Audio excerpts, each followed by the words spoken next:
سؤال: طالما أن الله سبحانه وتعالى رحيم، لماذا يسمح بوجود الشر في الدنيا والظلم والقتل والإرهاب؟ ليش في مجاعات تقتل فيها الملايين وحروب يشرد فيها الملايين؟ ليه الله سبحانه وتعالى بقدرته لا يمنع هذه الأمور ويمنع الشر من الدنيا؟ هذا السؤال عدم الإجابة عليه تسبب في إلحاد الكثير من الناس وفي تشتيت ذهن الكثير من المسلمين، ويسمى بمعضلة الشر. بعد مقتل عشرات الملايين من الناس في الحرب العالمية الأولى والثانية، كثير من الأوروبيين طرحوا هذا السؤال: أين الله في ظل هذه المآسي؟ طبعا هذا سؤال فلسفي عميق والإجابة عليه تطول، وحاول أني ألخص ببساطة الإجابة عليه. خلاصة الإجابة على سؤال لماذا يوجد شر في الدنيا هو فكرة التضاد، فكرة أن الشيء لا يعرف إلا بضده، وبالتالي إذا أردنا أن يعرف الخير فلا يمكن أن يعرف بدون وجود الشر. مثال: لو ما في ظلم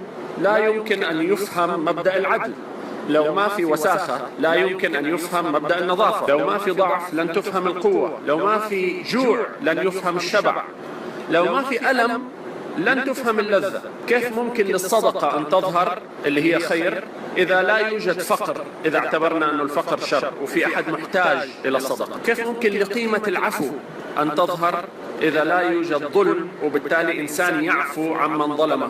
كيف ممكن لقيمة الرحمة أن تظهر بدون وجود ضعف فالإنسان يرحم الضعيف؟ وهكذا. لذلك نجد مثلا أن قمة المتعة عادة تأتي بعد قمة الألم، فقمة متعة الأكل تأتي بعد قمة ألم الجوع، وقمة متعة الشرب تأتي بعد قمة ألم العطش. قيم التضحية والصبر والرضا اللي ظهرت عند كثير من الناس في وسط معاناة الحروب في العالم العربي والإسلام، لما نشوف ناس يضحوا بنفسهم بأوقاتهم علشان يرفعوا معاناة المظلومين، هذه القيم، قيم الخير، مستحيل كان أنها تظهر وتتجلى بدون وجود شر. والله سبحانه وتعالى أعطى الإنسان قيمة لم يعطيها لغيره، وهي قيمة الحرية، وبالتالي فالإنسان عنده هذه الحرية لارتكاب الشرور. والله سبحانه وتعالى إذا منع الإنسان من ارتكاب الشر فقد منع حرية الإنسان، وإذا منع حرية الإنسان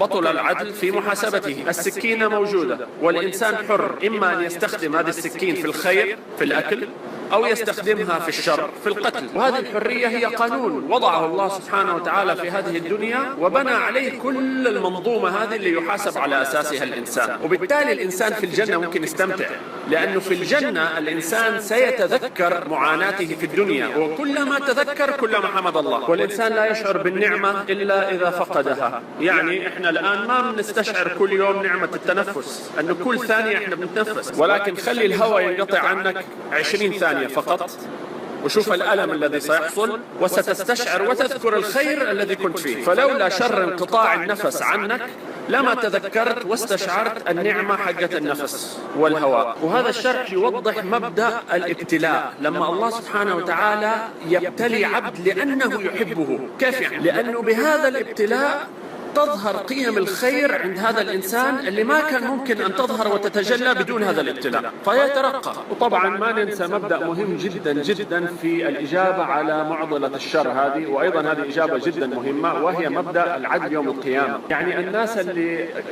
ألحدوا بسبب مشكلة الشر هذه نسوا أن الآخرة فيها عدل، وهذا سر ضرورة الإيمان بالآخرة، أن الإيمان بالله لوحده لا يكفي، يجب أن تؤمن بالله واليوم الآخر. ليه؟ لأن اليوم الآخر يكمل لك المنظومة.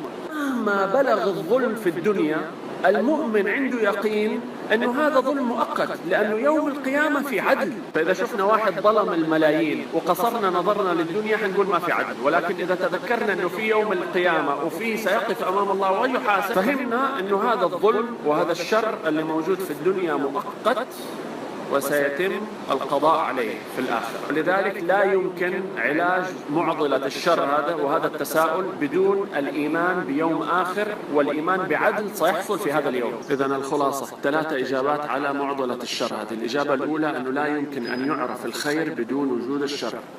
الإجابة الثانية أن الشر ضروري وحتمي ونتيجة للقيمة اللي ربنا أعطاها للإنسان وهي قيمة الحرية. الإجابة الثالثة أنه لا يوجد شر محض، ولكن أي شر يحصل في الدنيا فسيجازى بعدل الآخرة.